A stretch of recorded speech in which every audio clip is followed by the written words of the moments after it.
اسدالدولہ کے دربار میں ایک ترک نوجوان کام کرتا تھا۔ اس کے ہمسائے میں ایک شریف گھرانہ آباد تھا۔ میاں بیوی نئے نئے شادی کے بندھن میں بندھے تھے۔ دیوار سے دیوار ملی ہوئی تھی۔ اتفاق کی بات ہے دیوار سے ایک اینٹ گر پڑی یا اس ترک نوجوان نے قصدہ نکال لی، بہرحال دیوار میں سوراخ ہو گیا۔ اس ترک نے دیوار سے جھانک کر دیکھا، اسے ایک نہایت خوبصورت عورت نظر آئی۔ اب اسے دید و بازدید کا ایسا چسکا پڑا کہ وہ سوراخ سے اس عورت کو ہر وقت دیکھتا رہتا تھا۔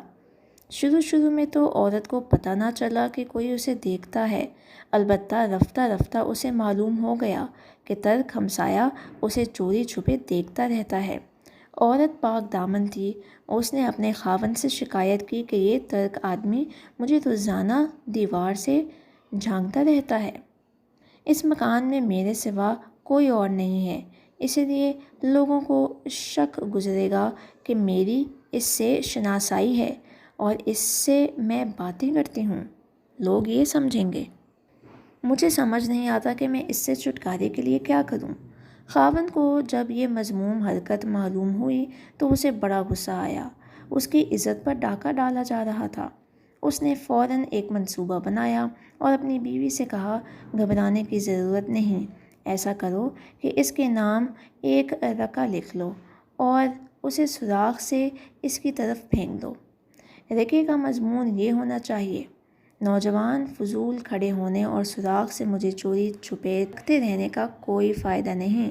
تم یوں کرو کہ عشاء کے بعد جب اندھیرا اچھا خاصا ہو جائے اور لوگ سو جائیں تو تم چھپکے سے میرے دروازے پر آ جانا، ہلکی سی دستک دینا، میں تمہارے لیے خاموشی سے دروازہ کھول دوں گی۔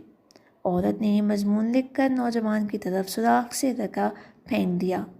نوجوان فوراً رقعہ پڑھ کر خوشی سے جھوم اٹھا اور رات ہونے کا بے تابی سے انتظار کرنے لگا۔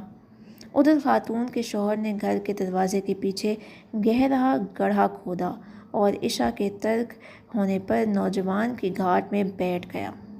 سورج غروب ہو چکا تھا اور چاروں طرف اندھیرا ہو چکا تھا۔ عشاء کے وقت نوجوان عورت کے دروازے پر جا پہنچا اور احتیاط سے دستک دی۔ دروازہ دھیرے سے کھل گیا۔ نوجوان نے جوں ہی اندر قدم رکھا، شوہر نے اسے لات ماری اور اسے گڑھے میں آ کر پھینک دیا۔ بیوی نے مل کر اوپر سے مٹی ڈال دی۔ چند دنوں تک اس ترک نوجوان کے بارے میں کسی نے کوئی بات نہیں کی، مگر جب وہ متواتر کئی دن تک نظر نہ آیا تو اسدالدولہ کے اس کا دھیان آیا۔ اس نے اپنے مقربین سے اس کے بارے میں استفسار کیا، پوچھا تو اسے بتایا گیا کہ وہ کئی دنوں سے بغیر اطلاع کے ڈیوٹی سے بھی غائب ہے۔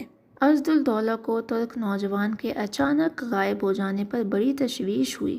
وہ اس معاملے کو تشخیص کرنے لگا۔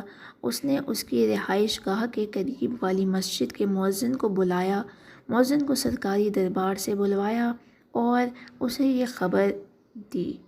محلے میں یہ خبر پھیل گئی کہ مؤذن کو خلیفہ نے طلب کیا ہے۔ مؤذن حاضر خدمت ہوا۔ بظاہر اسدالدولہ مؤذن سے سختی سے پیش آیا تھا، تاہم اس نے جیب سے 100 دینار نکالے اور کہنے لگا، یہ لوگ 100 دینار اور تمہیں جو حکم دوں اس کی تعمیل کرو۔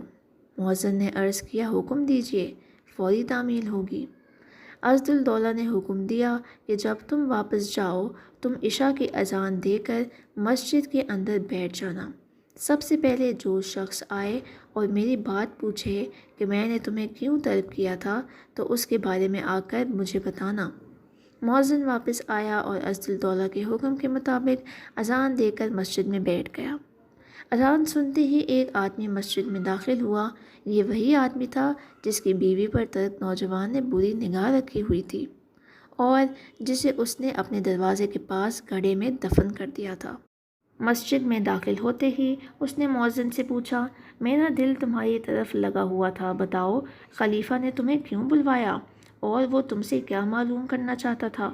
مؤذن نے بتایا کہ کوئی خاص بات نہیں، اسدالدولہ نے مجھ سے اچھی ہی بات کی ہے۔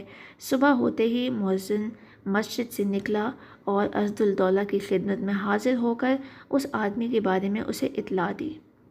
اسدالدولہ نے فوراً اس آدمی کو بلوا لیا۔ کچھ دیر بعد وہ آدمی دربار میں داخل ہوا اور وہ گھبرایا ہوا تھا۔ اسدالدولہ نے اسے دیکھتے ہی پوچھا، ترک نوجوان کا کیا قصہ ہے؟ وہ بولا، حضور آپ نے اس ترک نوجوان کے بارے میں پوچھ ہی لیا ہے تو میں آپ کو بالکل سچ بتاتا ہوں۔ بات دراصل یہ ہے کہ میری بیوی پردہ نشین اور پاک دامن خاتون ہے۔ یہ نوجوان ہمارا پڑوسی تھا۔ وہ مکان کی دیوار سے اسے دیکھتا رہتا تھا اور ورغلانے کی کوشش بھی کرتا رہتا تھا۔ دیوار کے ساتھ صرف میرا ہی گھر ہے، اس میں صرف میری بیوی ہی رہتی ہے، اس لیے وہ اس بات سے بہت پریشان تھی کہ اگر کسی کو اس تاک جھانک کا حال معلوم ہو گیا تو وہ یہی سمجھے گا کہ وہ بھی اس نوجوان کی خباثت میں برابر کی شریک ہے۔